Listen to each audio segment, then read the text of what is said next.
Bate-papo Novo Tempo.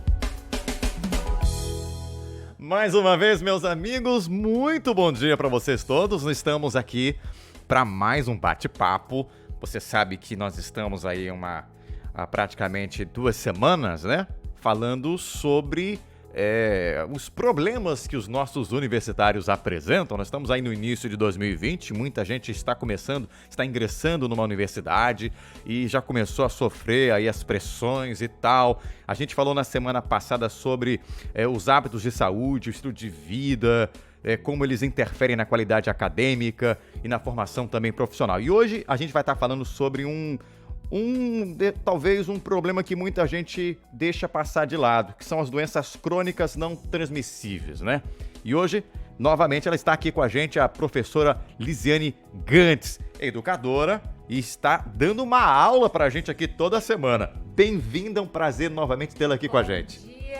Bom dia, ouvintes. É um prazer estar com vocês para conversarmos um pouquinho mais sobre a saúde do universitário. É verdade. Ô, professora Lisiane, esse assunto aqui eu acho que é muito importante, porque a gente percebe aí que há alguns sintomas, né, que são decorrentes aí das pressões, como eu falei, né? Talvez para quem está começando a faculdade começou agora, ainda não sentiu muito essa pressão, né? Mas quando começa aquele prazo de entregar o trabalho e outras coisas mais, a pressão da prova, realmente eles aparecem, né? E quais são os principais sinais e sintomas relatados pelos universitários? Eu já te digo quais são os sinais. Eu quero só lembrar os nossos ouvintes, porque na semana passada nós falamos de hábitos que geram as doenças crônicas. E nós falamos algumas: diabetes, Sim, hipertensão, obesidade e algumas outras.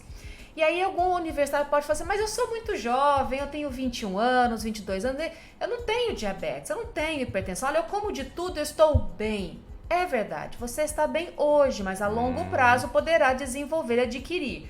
Mas agora eu vou na resposta da tua pergunta. Mas há alguns sintomas, há algumas situações que vão alcançar o jovem de 21 e 22 anos. É mesmo? Antes mesmo da diabetes e da hipertensão, e que causam muito mal.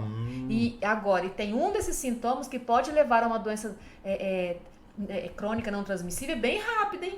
Então vamos lá. Vamos lá. Dores musculares. Quem é que diante de um trabalho, na véspera de uma prova, não sentiu aquele músculo que está perto do pescoço, atrás do seu ombro, que é o esternocleidomastoide? Quem é que nunca sentiu este músculo tenso, dolorido, dor nas costas, dor nos ombros, né?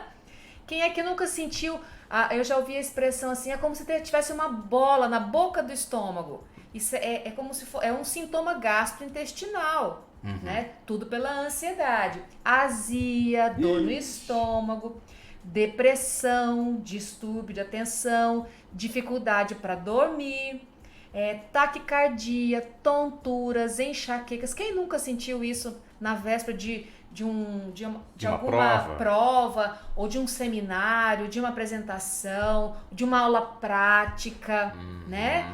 Quem nunca sentiu isso? Então, isso faz parte da realidade do universitário. E muitos dizem assim: professora, o problema não é a prova, o problema não é o trabalho, o problema é que todos os professores acham que a gente só vive para eles. E todos passam um monte de atividades ao mesmo tempo. E isso também é verdade. É verdade. Então, esses sintomas, eles são verdadeiros, eles são reais e nós precisamos aprender a lidar com eles. Você disse aqui alguns sintomas, né? Costas, né? Dores, né? São as dores musculares, né? São as dores musculares. O que acontece justamente, dores musculares nas pessoas que estão tensas assim? Primeiro, você tem a questão alimentar, a questão do exercício físico. Normalmente esse indivíduo não é mais sedentário do que ativo, então ele está oxigenando pouco estes músculos, dependendo do padrão alimentar. Ele está nutrindo ou está desnutrindo, né, vamos dizer assim, o músculo. Então ele está carente de potássio, que faz parte da dinâmica muscular, do sódio, do cálcio. Então a ausência dessas substâncias ou a quantidade insuficiente associada ao sedentarismo e à tensão pode gerar essas questões de dores musculares. Eu te perguntei isso porque justamente a gente fala que quando o universitário está lá estudando, ele pratica menos atividade física, né? Então parece, não sei se eu estou certo, que quando a gente não pratica exercício físico, claro que o corpo fica mais fraco. Mais suscetível a Exatamente. sofrer com dores musculares. Aí, juntamente com o estresse e a pressão, essa parte frágil vai sofrer, né? É interessante que quando você olha para os sinais e sintomas e você olha para os itens que nós colocamos como hábitos saudáveis, que é a alimentação, o exercício físico, o sono, a ingestão de água também, porque veja, se eu faço uma baixa ingestão de água e estou numa alta atividade cerebral, eu estou consumindo água, lembrando que 75% do cérebro é a água. É água. Então, veja, eu estou estressando o meu organismo. Se eu faço cuidado com aqueles hábitos que nós já estamos comentando há algumas semanas, eu faço o quê? É como se eu tivesse uma balança, porque problemas, desafios, trabalhos, tarefas e provas, elas vão vir, vão acontecer. Eu não tenho como evitar isso. Mas quando eu ponho na balança os hábitos de saúde, eu consigo equilibrar e aprender a lidar com os desafios. Tá certo. E vamos falar aqui sobre a pergunta 2. A dificuldade em gerenciar a rotina da universidade resulta aí em situações desgastantes? Mas não tenha dúvida, né? Porque, veja, você começa, faz um trabalho, faz um seminário, um mês passa, um bimestre passa, um semestre passa. No segundo, você já começa a sentir, o ritmo cai, a nota você já vai para dependência. Nós sabemos que há um índice considerável de desistência em períodos e anos subsequentes ao ingresso à universidade, e na maioria das vezes, e vamos tirar da faculdade privada, que uns podem dizer que abandonaram por questões financeiras, vamos para a pública. Por que nós temos a desistência na universidade pública?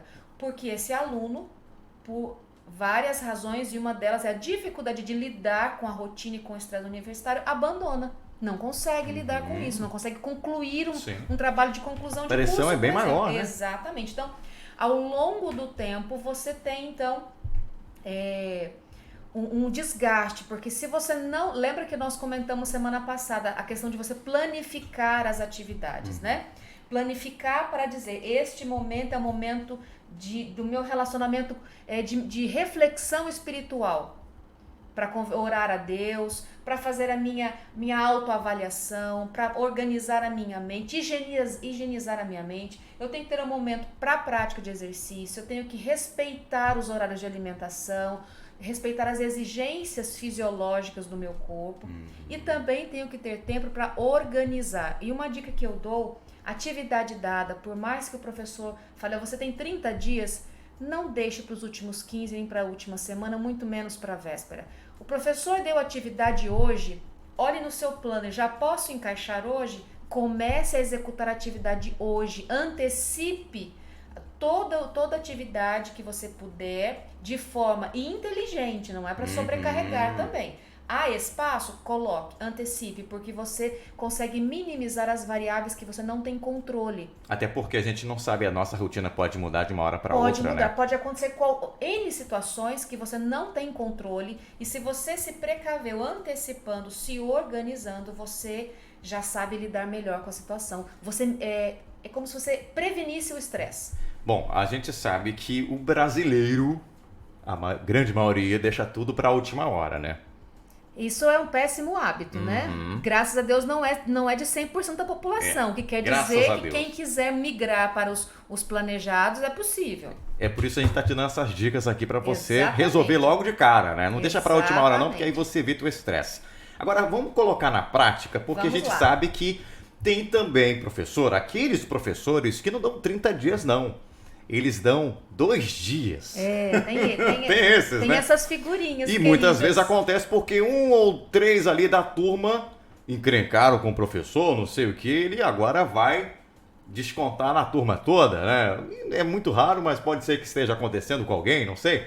E ele tem agora 2 dias para resolver. E nessa hora começa a aparecer tudo. Dores nas costas, dores no pescoço, nos ombros, taquicardia, tonturas. O que fazer? Como lidar com essa situação? Você vê, às vezes nem é o professor que está judiando. O pessoal dos cursos de saúde trabalham muito com a aprendizagem baseada em problema. Então eles têm, na segunda-feira é lançado um problema, um desafio, problema, uma situação de problema. eles têm todo um brainstorm, uma discussão sobre o tema, depois eles têm momento de investigação, depois eles vão para a parte prática e fazem o fechamento na sexta-feira. Normalmente, eu estou sintetizando, né, a ideia, mas isso causa muito estresse, porque você sai de um sistema de ensino bancário que o professor fala e o aluno recebe para um sistema de ensino onde o aluno é muito ativo. E isso, nesses cursos que já ingressaram nesse sistema, causa um estresse terrível. Entendi. E o professor é gente boa, mas o sistema está mudando para melhor, mas ainda assim é estresse. Mas o que fazer quando isso acontecer? Primeiro, nós temos que lembrar que o nosso sistema nervoso central, ele tem o controle sobre como nós vamos agir. Então imagine que um leão entrasse aqui no estúdio agora, George. Ai, meu pai do céu. Nosso corpo ia ficar a musculatura enrijecida, a frequência cardíaca ia aumentar, a frequência respiratória também, e o meu cérebro começa a pensar, o que eu faço? Eu abro a porta e saio correndo, ou eu enfrento o leão, ou eu vou para debaixo da mesa aqui? Ou eu pego o microfone e jogo no leão? Você rapidamente, em segundos, toma uma decisão rápida e impulsiva. Quando nós estamos diante de uma situação estressante, o corpo ele age mais ou menos assim, porque ele pensa em sobrevivência. E para sobreviver eu tenho que correr, eu tenho que ter músculos cheios de sangue para agir. E é por isso que vem aqueles sinais e sintomas, porque você está em estresse, está em sistema de alerta. Como não manipular, mas como ensinar o seu cérebro lá na amígdala, que é a área responsável por esse tipo de ação no corpo, como fazer? Primeiro, eu vou falar da atitude prática pessoal. Se você planificou as suas atitudes, as suas tarefas, você fez a sua parte prática. Segundo, se você começar a desviar o foco de atenção do seu cérebro, ele estava preocupado com o trabalho, você para diante do notebook, olha para o trabalho, fala, ai Jesus amado, o que é que eu vou fazer? E aí tudo trava, você já fica cansado, você fica estressado, seu músculo dói, seu estômago aperta. O que fazer nessa hora? Comece a desenvolver um padrão respiratório. Então, inspiração longa e uma expiração bem suave, o mais longa possível. Na prática, como seria? Então, vamos lá, inspiramos. E ao expirar bem devagarinho, eu não vou me alongar aqui, eu faço essa prática há muito tempo, então a minha inspiração é bem longa. Então eu vou devagar, repito umas 5 vezes. Com isso eu estou oxigenando o cérebro, eu estou oxigenando o meu sangue para que vai circular pelo meu corpo, alimentar melhor as minhas células. Depois eu posso fazer uma respiração onde a expiração é seccionada. Então eu inspiro. E na expiração eu vou seccionando. Com isso, a atenção do meu cérebro sai do problema e vai para o equilibrar ou executar a respiração, a expiração. E com isso, o cérebro entende, olha, ele não está estressado, ele não está em situação de alerta e emergência, ele não tem que sobreviver, ele só tem que lidar com a situação.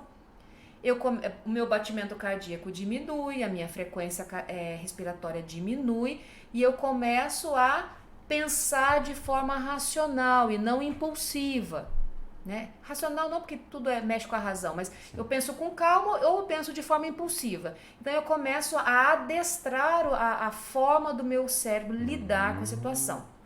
Uma vez que eu fiz isso, terei o comportamento do cérebro modelado para sempre? Não. Todas as vezes que você entrar numa situação de estresse, precisa repetir essa técnica. Por exemplo, você que nos acompanha, de repente tem alguma dificuldade para falar em público e quando o professor pede para você apresentar lá um trabalho, você fica suando frio, né? Sim. E pode usar essa técnica também. Pode também. usar, mas não adianta a técnica se você não se preparou, se você não... E veja, cada um falar em público, nós precisamos encontrar estratégias que funcionem de forma pessoal. Tem pessoas que colocam num papelzinho tópicos, outros usam imagens numa projeção, então use estratégias, faça a respiração e se você se preparou para aquela situação, fique tranquilo, vai funcionar bem. Claro.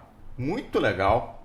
Eu acho que muita gente pode colocar Isso se começar agora na universidade, depois quando se formar também, né, na sua vida você profissional. vai fazer entrevista de emprego, vai sentir essas sensações de novo. Você vai fazer uma apresentação profissional, já pensou um web designer ou um programador apresentando um software, ou alguém que vai, um economista, um médico atendendo, fazendo a sua primeira avaliação como profissional, anamnese do paciente. São situações novas. Tudo que é novo gera algum tipo de estresse. Exatamente. Mas para isso a gente se prepara, usa a técnica da respiração. E eu digo mais, quem tem o hábito de confiar em Deus, descobre que a ajuda dele é essencial. Muito bem, olha, muito bom. Boas dicas para você. Eu tenho certeza que, acho que de todos os que a gente apresentou, esse teve mais ali, eu acho que explicação prática para você, né? Exemplo aí, para que você possa colocar realmente aí o seu estudo em condições muito melhores. Sobretudo sempre, estude. Não adianta a prova chegar, o trabalho, se você não estudou, né? E essas técnicas aqui vão ajudar você que já se preparou, né? De forma aí eficiente, claro, e seguindo essas regras que a professora aqui passou. Professora, muito obrigado. Eu que agradeço. O tema da semana que vem é qual, hein? Nós vamos conversar sobre os hábitos de vida e como eles interferem para que você tenha uma vida boa ou uma vida ruim. E vamos conversar que doenças não costumam aparecer sozinhas, elas adoram uma amiguinha. É mesmo? Então a gente tem que ter cuidado, porque quando atrai uma, atrai mais de uma. Vem a companheira junto. Tá certo, nós conversamos aqui com a professora Lisiane Gantz, ela é educadora, está com a gente sempre aí, dando essas dicas para você que é universitário. Na semana que vem, então, a gente volta e nós temos um encontro marcado sempre aqui nas segundas-feiras, hein? Às 9 da manhã. E, inclusive, no nosso site, aliás, no nosso YouTube, eu tenho colocado os vídeos lá. Você que gostou, ouviu aí, quer compartilhar com alguém, vá lá no nosso YouTube, youtube.com/Rádio Novo Tempo Belém. Até semana que vem, se Deus quiser. Até lá, tchau, tchau. Bate-papo Novo Tempo.